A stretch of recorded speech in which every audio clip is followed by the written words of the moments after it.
Bonjour mesdames et messieurs, bienvenue à ce nouveau numéro de Interview C243. Aujourd'hui, c'est le tout premier numéro d'une série d'autres émissions que nous allons faire, spéciale élection gouverneur de la province du Kasaï oriental. Nous parlons de cette province car province réputée de diamants, mais aujourd'hui présidentielle, avec une assemblée provinciale acquise au parti présidentiel, on dirait même à la famille présidentielle parce qu'il s'agit de l'UDPS avec RDT qui forme 16 députés.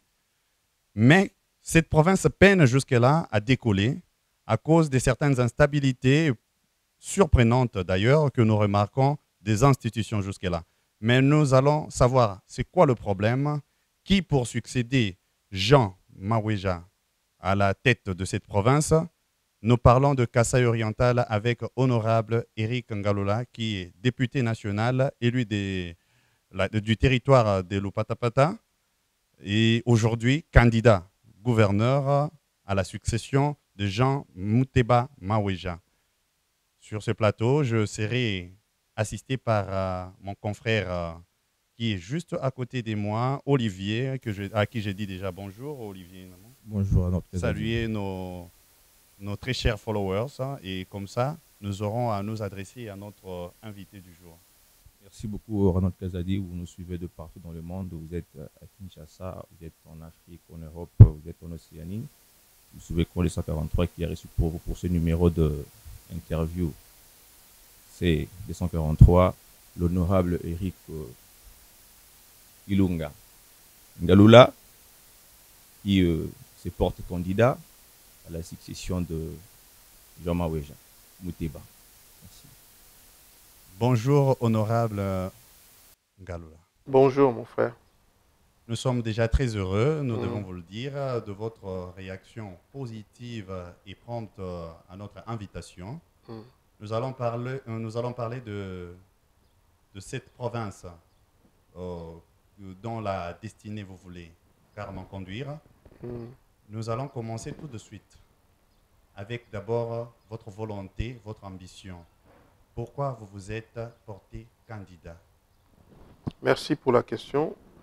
Je me porte candidat à l'élection de gouverneur de province du Kasaï oriental, ma province d'origine, parce que la situation est morose, la situation est floue. Depuis, ça n'a pas commencé aujourd'hui, c'est depuis, ça tire son origine depuis les années 80, avec la création de l'UDPS. Et ça s'est empiré avec la venue de l'AFDL au pouvoir. Donc, c'est là que la descente aux enfers de la province du Kasaï oriental a débuté. Il n'est pas normal qu'on qualifie une province de la capitale mondiale du diamant, mais avec une population à 95% pauvre, sans eau, sans électricité, les érosions, on a hérité des érosions, et quand vous regardez ce tableau sombre, vous ne pouvez pas rester indifférent à la situation. Parce que je suis convaincu qu'avec toutes les intelligences des ressortissants du Kasaï oriental, et moi à la tête de cette province, avec une assemblée provinciale qui travaille en harmonie avec l'exécutif, c'est-à-dire en harmonie, chacun fait son travail dans la quiétude, je crois que la province va décoller avec l'accompagnement du pouvoir central. Pourquoi je dis ça? Parce que je viens nous parler des années 80, à la création de l'UDPS. Les pouvoirs qui se sont succédés jusqu'en 2018, ces pouvoirs-là n'ont pas, ils ont mis des bâtons dans les roues contre le relèvement de la province ou le décollage de la province du Kasaï oriental, parce qu'on estimait que c'était la province des opposants. Et que si cette province est prospère, ils vont financer leurs frères opposants, Étienne Tshisekedi Wamulumba, de reste mémoire. C'est pour ça que le pouvoir central à Kinshasa ne pouvait jamais financer la construction des infrastructures. Voyez le courant. Honorable. Un instant, s'il vous plaît. D'accord. Voyez le parce que nous allons vous accompagner justement à ressortir toutes ces idées. Nous allons vous accompagner au courant. Voilà pourquoi je suis candidat gouverneur de province pour transformer, comme je dis, j'appelle mon programme d'action, pour un Kasaï oriental où il fait beau vivre. Je soutire carrément déjà, puisque vous parlez de l'UDPS. Oui. Nous parlons alors de ce qui se passe d'abord autour des candidatures à la succession du gouverneur de cette province. Vous, de l'UDPS, avec tant d'autres, avez exprimé vos ambitions. Et d'ailleurs, c'est sorti presque sur la place publique, puisque tout le monde connaît bien les listes qui sortent. On se demande bien, est-ce que cette bataille vaut la peine? Est-ce qu'un consensus n'était pas seulement indiqué? Est-ce que c'est une sorte de dire qu'il n'y a pas, disons, malaise ou il n'y a pas harmonie au sein de l'UDPS? Non, l'UDPS est un parti démocratique. Plus démocratique que l'UDPS au Congo, vous trouvez ça où? Donc, les gens sont libres. Les hommes de valeur, les femmes de valeur qui sont dans l'UDPS sont libres d'avoir des ambitions pour diriger la province du Kasaï oriental. Lorsque vous avez vos fédérations, nos fédérations, qui ouvrent les dossiers, qui ouvrent les portes pour dire, maintenant que Jean Maweja, l'ancien gouverneur, n'est plus à la tête de la province, il faut organiser une élection. C'est ce que dit la Constitution.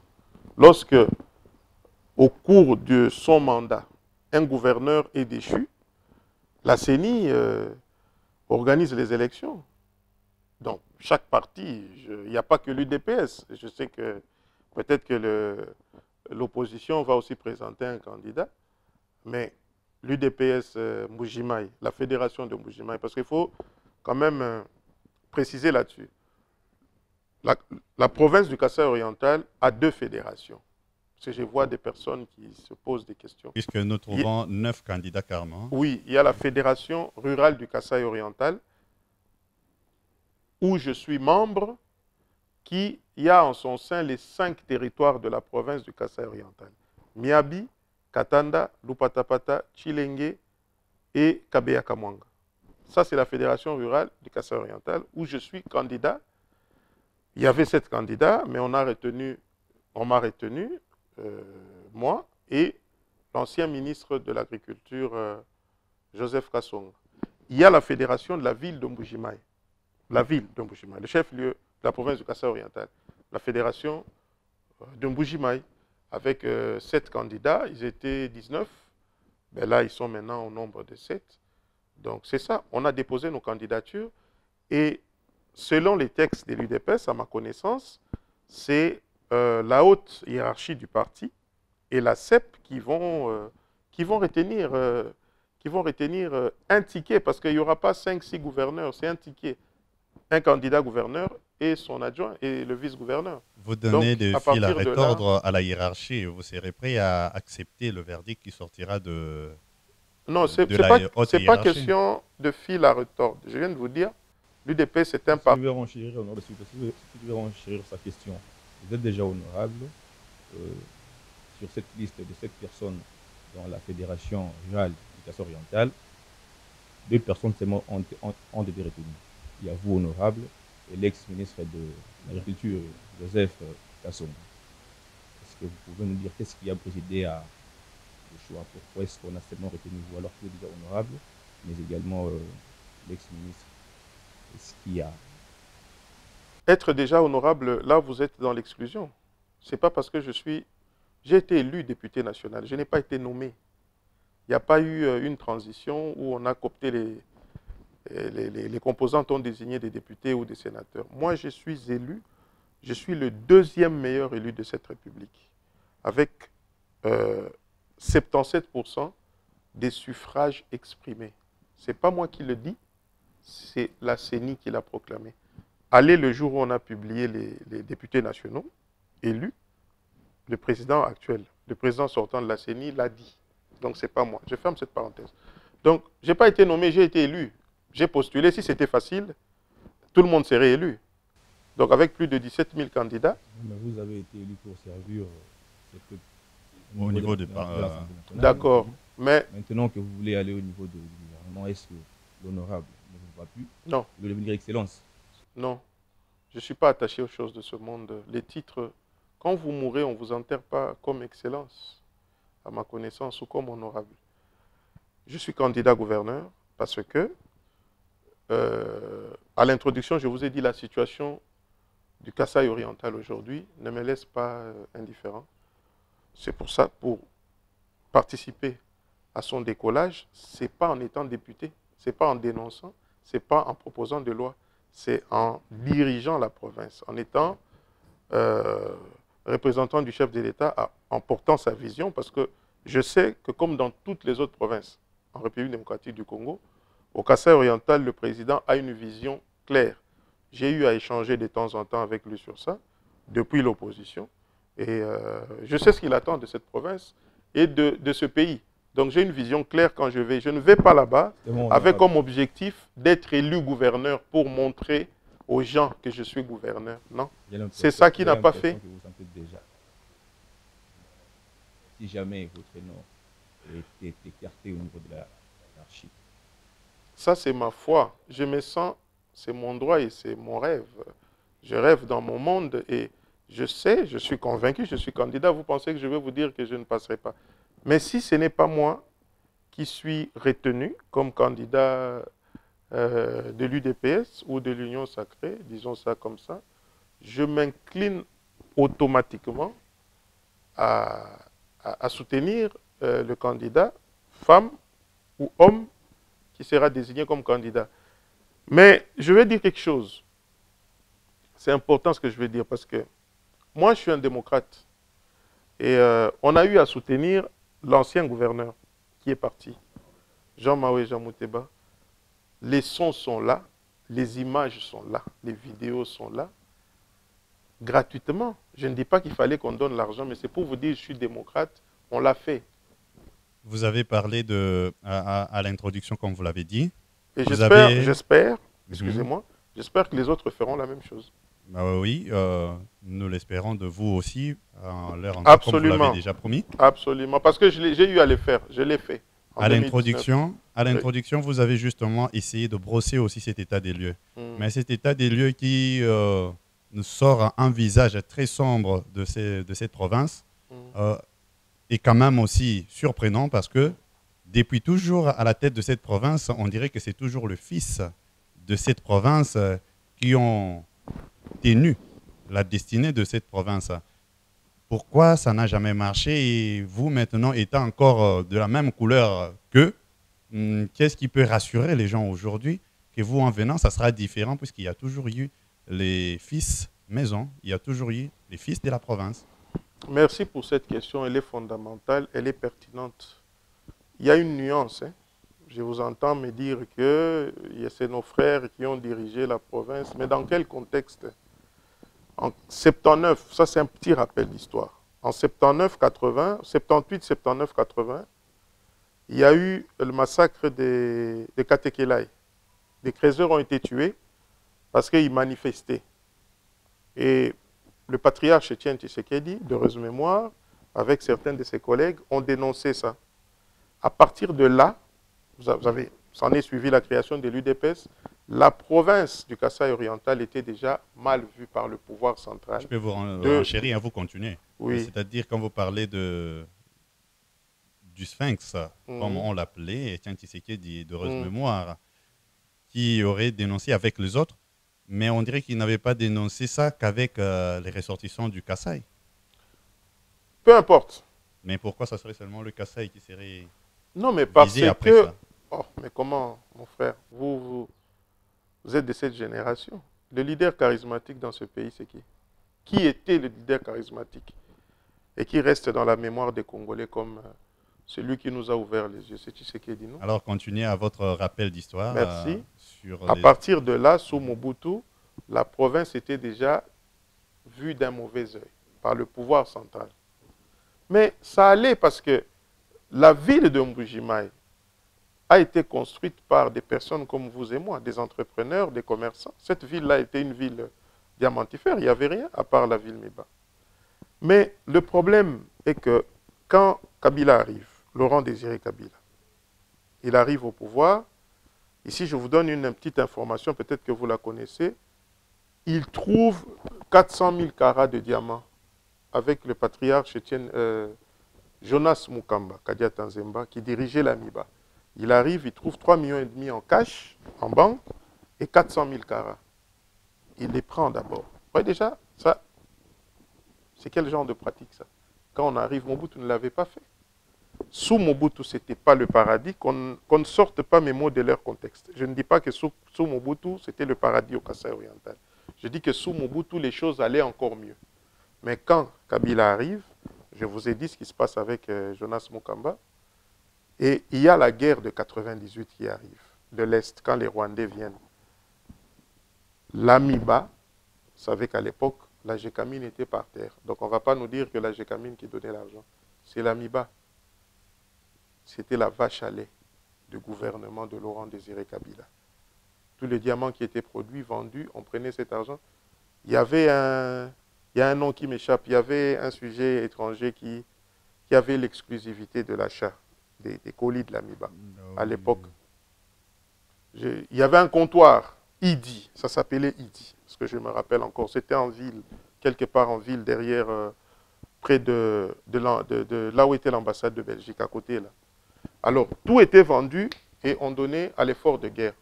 Dites-moi, il y a une liaison entre l'Amiba et le Kasaï oriental et l'économie de la province du Kasaï oriental. Donc, à partir du moment pourquoi il y a ces liens, je dois le dire tout de suite, parce que l'Amiba employait plus de 5 000 travailleurs, et quand il y avait une enveloppe salariale qui sortait de 2 à 3 millions de dollars, on payait ces travailleurs qui avaient des familles. Et les gens vivaient derrière ça. L'argent tournait dans la province. Quand on tue cette société, mais tout est mort. Et là, tout est mort. Et vous verrez que 98, l'Amiba tourne, 99, 2000, 2001, 2002, 2003, 2004, 2005. C'est en 2008 où officiellement on a dit que l'Amiba est en faillite. Mais la mort a commencé avant. C'est sous Kabila, ce n'est pas sous Mobutu. Vous insinuez je ne dédouane pas Mobutu, mais je dis c'est sous Kabila que la province du Kasaï oriental s'est enfoncée. Je reviens maintenant à votre question principale. En fait, vous dédouanez les fils de la province qui ont été à la tête de cette province, ou vous insinuez qu'ils sont complices? Ceux qui étaient là pendant cette période, je dis bien, de 98, 97, les gouverneurs. Oui, les gouverneurs. 97 à 2018 ont été les complices de l'appauvrissement, de l'assujettissement de la province du Kasaï oriental. Je pèse bien mes mots. Et vous expliquerez la même chose sous le régime des Kabila, oui. Sous le régime de Mobutu, cette difficulté de décollage. Je viens de vous dire, il y avait un lien entre l'Amiba. Je parle sous le régime maintenant, Tshisekedi, oui. Plutôt, maintenant, oui. 2 ans et demi après, oui. ce problème de là, décollage. c'est un autre problème, et je suis très à l'aise pour vous donner l'explication. C'est un problème de communication. Il ne suffit pas, ça c'est, maintenant vous me posez la question, je vous réponds tranquillement. Il ne suffit pas d'être fils du terroir et être membre de l'UDPS ou des forces du changement. Il ne suffit pas de ça. Il suffit d'avoir l'amour, la communication et l'esprit managérial. Manque d'amour pour sa province. Ce n'est pas ce que j'ai dit. Moi, je vous donne ma vision ici. Je n'ai pas répondu, j'ai beaucoup de respect pour vous, je n'ai pas répondu à cette émission pour tirer des balles sur Jean Maweja. Jean Maweja est un membre de l'UDPS. Quand moi j'étais enfant, j'ai entendu parler de Maweja. J'ai vu ce qu'il a fait pendant le combat, en tout cas quand j'étais à Mbujimaï. J'ai beaucoup de respect pour lui, contrairement à ce que les gens peuvent imaginer. Mais maintenant, nous parlons des choses très sérieuses. Nous n'allons pas continuer à rester dans le passé. On ne va pas continuer à rester dans l'histoire. Maintenant, on doit agir parce qu'on est au pouvoir. Le temps ne nous attend pas. Mais vous n'irez pas sur le dos de la cuillère pour carrément reconnaître que vous reconnaissez qu'il y avait un problème managérial dans la gestion. Mais je le dis, c'est pour ça. Ben oui, c'est pour ça on n'avance pas. Mais il n'y a pas que ça. Toujours pouvoir central. Bien qu'on est au pouvoir depuis 2 ans et demi, mais vous connaissez le mariage FCC-Cash, de quoi c'était fait? Des bâtons dans le roue dans la politique du président Tshisekedi. Comment est-ce qu'on pouvait décoller? Je vais vous donner une illustration. L'ancien ministre des Finances, gouvernement Ilukamba, il y a un projet de relance, disons un dossier de relance qui est déjà en cours, un plan de relance, excusez-moi, de 40 millions pour élever l'AMIBA. Vous avez appris que sur la créance de l'AMIBA, le gouvernement, sous l'impulsion du président Tshisekedi, avait fait libérer 5 millions de dollars en 2020. C'est une bonne chose. C'est le ministre des Finances, l'ancien ministre des Finances qui était au pouvoir. Mais pour les plans de 40 millions, je l'ai fait un message, je vais être sincère, moi je l'avais fait un message, il avait promis qu'il puisse nous recevoir pour accélérer, parce que c'est une banque de la place qui va financer l'AMIBA à hauteur de 40 millions de dollars américains pour sa relance.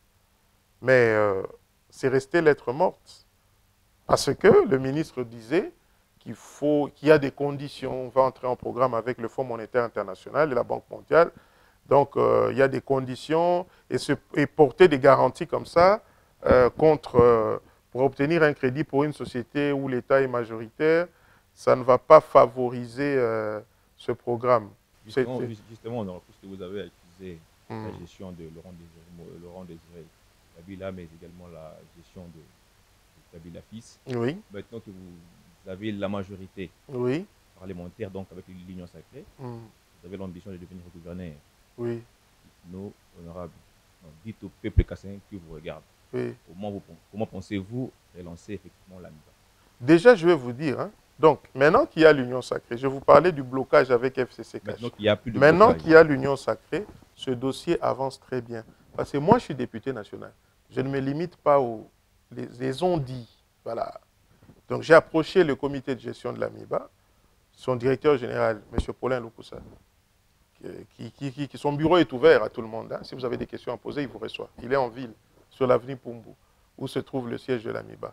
Il y a le directeur financier que je vois. Donc, ils m'ont dit le dossier avance. J'ai même eu, je suis député, à avoir accès à certaines correspondances. Donc, sous Union sacrée, avec le ministre Nicolas Kazadi, à qui je rends hommage, parce qu'il y a aussi un décaissement d'1 million de dollars pour payer les travailleurs de l'AMIBA. Donc, ce projet de 40 millions, ce plan, bientôt on va décaisser. Sur 3 ans, on va décaisser 15 millions, 15 millions, 15 millions. Donc, c'est pour que, avec les 2000 travailleurs, et puis, c'est important, le travailleur de l'AMIBA, avant la faillite, là, commençait à toucher, jusqu'à la faillite, 70 dollars. Mais quand je vous parle, là, maintenant, il touche le plus bas salaire, c'est 250 dollars. C'est peut-être rien, mais c'est quelque chose pour moi qui vis là-bas à l'intérieur. Je sais de quoi je parle. Vous majorez ce salaire? Non, en tant que gouverneur, je vais plaider pour ça, mais je ne vais pas majorer les salaires. Je ne dirige pas l'AMIBA. Donc, en tant que gouverneur, je vais mener un plaidoyer pour répondre à votre question pour que l'AMIBA soit effectivement relancée. Et donc, si on décaisse 15 millions par an sur 3 ans, on va sentir les effets sûrement après un an et demi, 2 ans.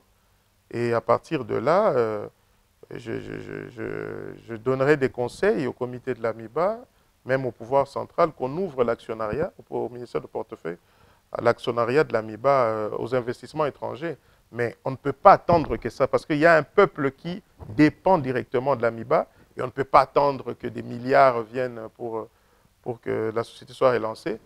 Mais un deuxième élément, je vais aussi plaider pour que l'AMIBA rentre dans le conseil d'administration de la Société Anhui Congo d'investissement minier, la SACIM qui est installée à Miabi, parce que cette concession appartenait à l'AMIBA.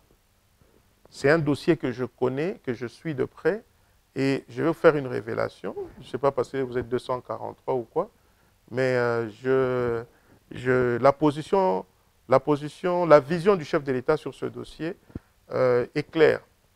Donc, vu que cette mine appartenait à l'AMIBA et que les Chinois sont venus, c'est bien, ils ont créé de l'emploi, ils doivent faire encore beaucoup plus, mais il faut transformer la SACIM SARL en société anonyme.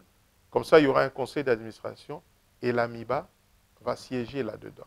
Comme ça, il pourra aussi trouver des parts là-dedans pour que, déjà, quand l'AMIBA tourne et que la SACIM en transformation tourne, l'économie, la province va, du moins, les employés de l'AMIBA et de la SACIM seront à l'aise. Voilà. Honorable, nous sommes très heureux déjà de parler avec vous de la province du Kasaï oriental aujourd'hui.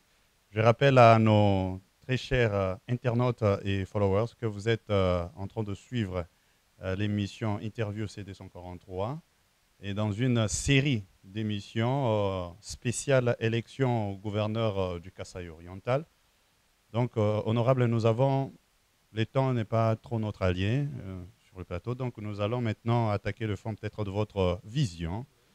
Nous vous donnerons l'occasion, en tout cas, peut-être si en deux minutes, vous pouvez d'abord résumer votre vision et comme ça, nous essayons de voir un peu 1, 2, 3 cas par secteur. D'accord. Merci. Moi, ma vision est claire. Je ne vais pas avoir trop de littérature ici. Le moment viendra, nous ne sommes pas en campagne. L'après-campagne viendra dès qu'on aura désigné. Voilà. Je viens de vous dire, je suis candidat à cause de tout ce que je vous ai dit ici à la jeunesse. D'accord. Voilà. Et le remède que vous amenez? Le remède que j'amène, je dis, mon plan d'action est dénommé Éric Ngalula Ilunga, candidat gouverneur, pour un Kasaï où il fait beau vivre. Je veux, je vous ai dit, l'harmonie entre les institutions. Je veux, pour la province du Kasaï oriental, la paix et la sécurité. Quand il n'y a pas ça, mais rien ne va marcher. Lorsqu'on vous dit dans tel ou tel autre coin, il y a eu vol, il y a eu meurtre. Je suis pour la diversification de l'économie. Et cela passe principalement par l'agriculture, priorité des priorités, l'élevage, et aussi en ce qui concerne le développement, le cœur du développement d'une entité, d'une province, d'un pays, ce sont les infrastructures de base.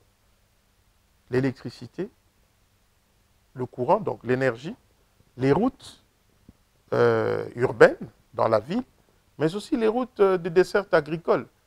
Et les routes qui doivent connecter, ça c'est plus le gouvernement central, qui doivent connecter, ouvrir la province à d'autres provinces et au reste du monde. Donc, les remèdes, j'espère que si je suis désigné candidat, le seul candidat du parti, vous me recevrez de nouveau où je parlerai en détail de mon programme.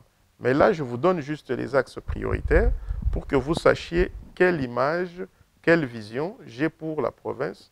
Et ma vision est dans la vision, le peuple d'abord, du président Tshisekedi.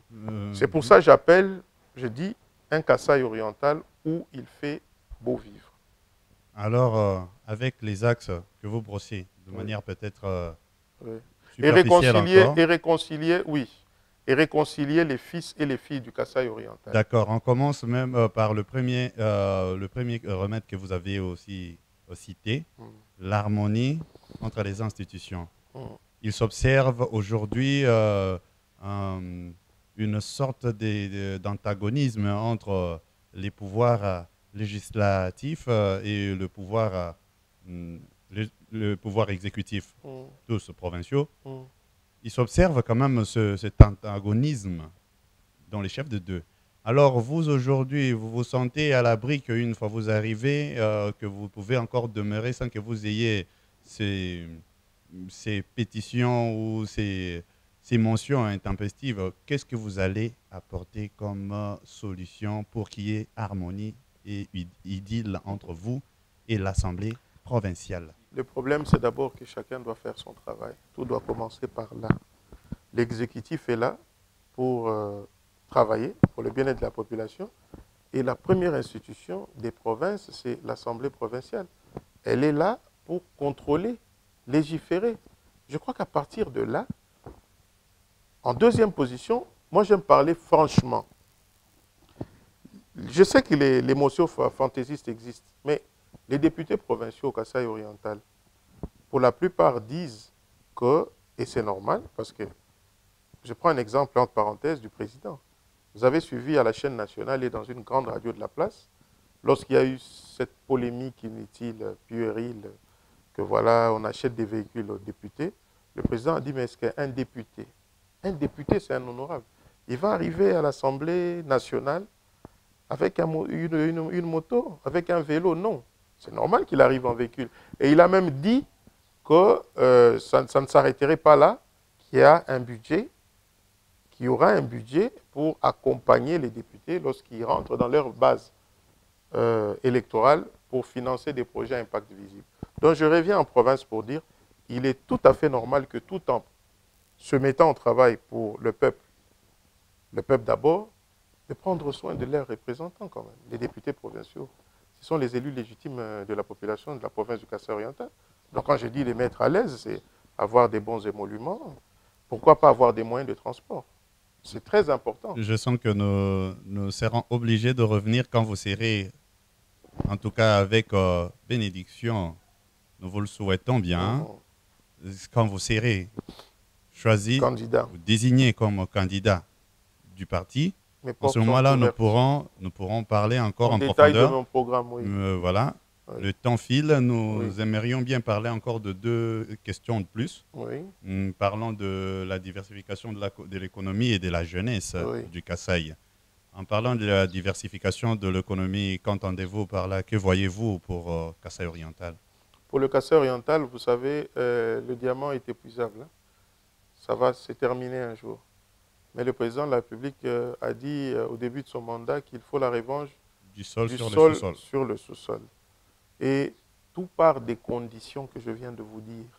Lorsque les ingrédients sont réunis, je vais organiser une conférence sur le développement du Kasaï oriental, où je vais inviter, où nous allons inviter les investisseurs, les particuliers, les privés, congolais et étrangers, à partir de l'état des lieux qu'on va faire quand on va prendre le pouvoir. J'ai une idée des secteurs dans lesquels il faudra investir pour que qu'on ne dépende pas seulement du diamant. Parce que le diamant, même pour l'éducation des enfants, même pour la culture, c'est pas bon. Vous allez influencer des jeunes à aller devenir des creuseurs dans des mines, ce qui n'est pas une bonne chose. Donc, la première des choses, c'est que dès que je suis gouverneur, j'organise une conférence où je vais faire appel à toutes les filles et à tous les fils du Kasaï oriental. Nous, on aura notre schéma et que chacun, parmi les experts en tourisme, en économie, en commerce, en tout ce que vous voulez, et nous allons faire décoller. J'ouvrirai une parenthèse en disant, vous savez, commencer par une conférence, des fois les conférences dans notre pays, c'est tellement budgétivore et il y en a plein, trop de discours. Non. Après, ça n'apporte pas. Pas du tout. quand je vous dis conférence, je ne vous dis pas, c'est en une Très journée. souvent avec les institutions, c'est budgétivore. Non, non, non, non, ça c'est parce que c'est quand vous avez des arrière-pensées que vous voyez toujours de l'argent. Pour organiser une conférence en Bujimaï, ça demande certes des moyens, mais pas des millions de dollars, pas des milliers de dollars, non, pas du tout. On parle de... Lorsqu'on aime sa province, hein, Mhm. écoutez, lorsque la politique, on ne vient pas la faire pour faire du business, pour faire de l'argent. Non. Lorsqu'on veut faire de l'argent, comme nous tous on aime, on fait les affaires. On fait les affaires. Donc moi, je vous dis, ce que je vous dis là, c'est très sérieux. Je vous dis des choses tellement sérieuses que je ferai même une tournée dans les grandes capitales de l'extérieur où il y a nos ressortissants, en fait, pour porter cette vision, même s'ils ne viennent pas, parce que je sais que je ne suis pas le seul, ou nous ne sommes pas les seuls à aimer cette province. Il y a des ressortissants qui sont dans des pays comme le Canada, les États-Unis, l'Afrique du Sud, la Belgique, la France, le Japon, que moi et vous, on ne connaît pas. Je vous ajoute quelque chose, puisque vous répondez presque à notre avant-dernière question, Oui. C'est-à-dire sur d'abord la démobilisation de la jeunesse du Kasaï. Oui. Vu les réalités du pouvoir passé, Oui. avec le phénomène Wewa aujourd'hui, avec le phénomène Lufu, tout ça, on en a même chanté des chansons, Bachibiso Mulunge, Outi, tout ça. Maintenant, aujourd'hui, cette jeunesse semble un peu désintéressée à la cause de la province. Donc, dans cette même lancée où vous dites Oui. le chercher partout, Oui. qu'est-ce que vous allez réellement faire pour les intéresser encore à la cause de la province? Ils vont revenir. Voyons ce que nous allons faire après un an et demi, 2 ans. Ils reviendront automatiquement. Ça passe par la réconciliation dont vous parlez? Ça passe par la réconciliation des fils et des filles du Kasaï oriental. Moi, gouverneur de province, je ne viens pas comme un camp qui vient, un camp des vainqueurs et des vaincus. Non, non. La province et ce pays n'ont pas besoin de ça. Je serai rassembleur. Ceux qui ont fait ce qu'ils ont fait avant moi, si c'est moi, gloire à Dieu. C'est passé. Mais maintenant, on aura besoin de tout le monde. Et pour la jeunesse, donc, les Wewa que vous dites, j'aime bien, hein, quand vous posez votre question, vous avez dit à cause du pouvoir passé. Vous avez dit ça dans votre phrase. Ah ben justement, nous connaissons tous que ça, ce n'est pas voilà. un secret des polichinelles. Voilà. On connaît bien que le phénomène Wewa a pris de l'ampleur oui. avec le régime passé. Voilà. Donc, quand le pouvoir sera... C'est quand on sera au pouvoir, si c'est moi, les conditions, ils vont revenir. Je n'ai pas besoin de dire revenez tous alors que rien n'a encore commencé. Mais ils vont revenir, ça je vous dis. Et j'accorde une grande importance, je profite pour dire ça, une grande importance à la jeunesse et à la femme, la parité. Si je suis gouverneur, je travaillerai beaucoup avec les femmes, les mamans et les jeunes et la jeunesse. Parce que je crois en l'homme, au-delà de tout ce que nous venons de dire ici. Vous savez qu'il y a des pays qui n'ont ni richesse, qui n'ont pas de sol, qui n'ont pas de ressources, mais qui sont comptés aujourd'hui parmi les grands pays. Donc c'est important ce que je vous dis. L'homme est au centre de notre préoccupation et a un rôle, l'homme avec H, hein, a un rôle très important à jouer pour le Kasaï oriental de demain. Malheureusement, nous ne pouvons pas parler de tout. Heureusement, de l'autre côté, nous avons le prochain rendez-vous déjà avec vous, si Dieu fait grâce, que vous arrivez à la position que vous voulez. Absolument. Donc, pour le moment, je demanderai d'abord à mon confrère qui m'accompagne s'il aurait eu une dernière question pour vous. Sinon, nous vous laisserons le temps d'adresser un message. D'abord à la hiérarchie du parti et aussi à cette population du Kasaï, partout où elle se trouve. Très bien. Avez-vous une dernière question? Honorable, l'actualité oblige. Vous savez, depuis un moment qu'il y a un débat, un débat national, avec la proposition de loi Chani, dite de père et de mère. Quelle est votre position, honorable? Vous disons quelle est votre compréhension de la chose? Pour ne pas peut-être... Ma position ça n'engage que moi ce que je dis. Comme député national, on ne peut pas empêcher à un député de réfléchir, de lancer une idée et de débattre. Dans tous les pays du monde, dans tous les pays du monde, il y a des conditions pour accéder à la magistrature suprême. Parce que vous vous en doutez, aujourd'hui, s'il y a une guerre, que le président, toutes ces milices qui sont à l'Est, et je salue la volonté et la détermination du chef de l'État, président Tshisekedi Tshilombo Félix Antoine, c'est parce qu'à un moment donné, il y avait une crise identitaire. Dans ce pays, on ne sait pas qui est congolais et qui ne l'est pas, mon frère. Est-ce que vous avez une fiche d'identification où on a des noms, où on a répertorié tous les Congolais et Congolaises?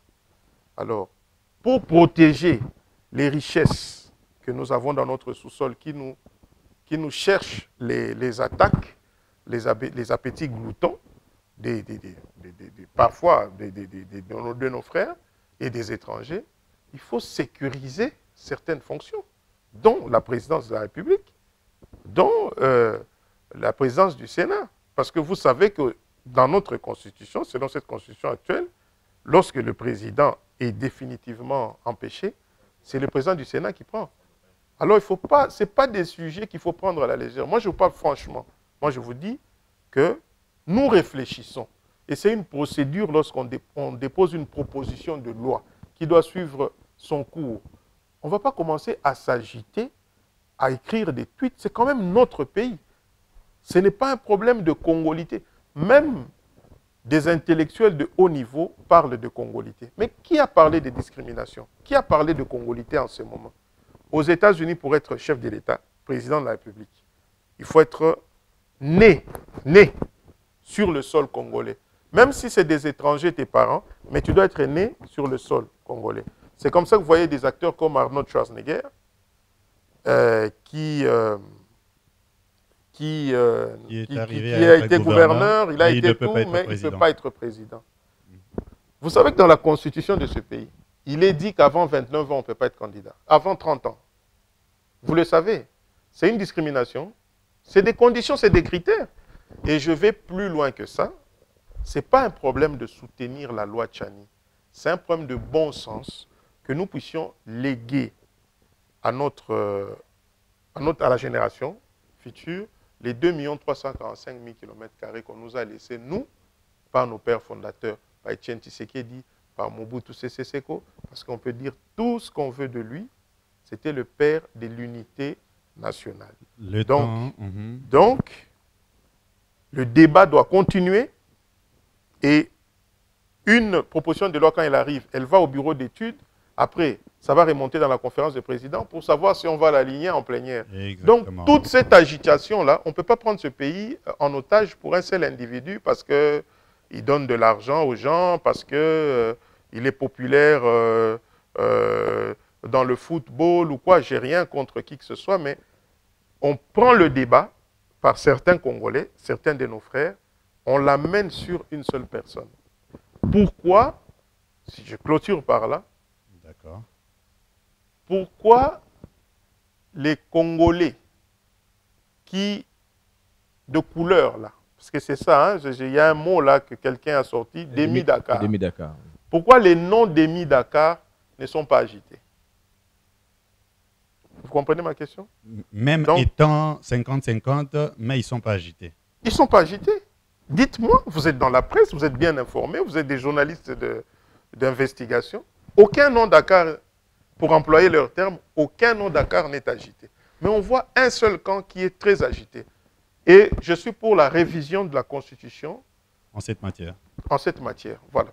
Alors, nous vous donnons tout de Parce suite... que lorsque vous avez toutes les richesses, quand vous avez dans cette maison des diamants, de l'or, du cuivre, du cash en francs, en dollars, vous prenez des dispositions pour sécuriser la parcelle. Vous ne laissez pas la parcelle avec une seule sentinelle. Tout de suite, voilà. Nous vous laissons l'occasion d'adresser votre message à la hiérarchie du parti, à la haute hiérarchie du parti, mais également à la province dont vous aspirez conduire la destinée. Donc vous allez regarder la caméra pour solliciter la confiance du parti.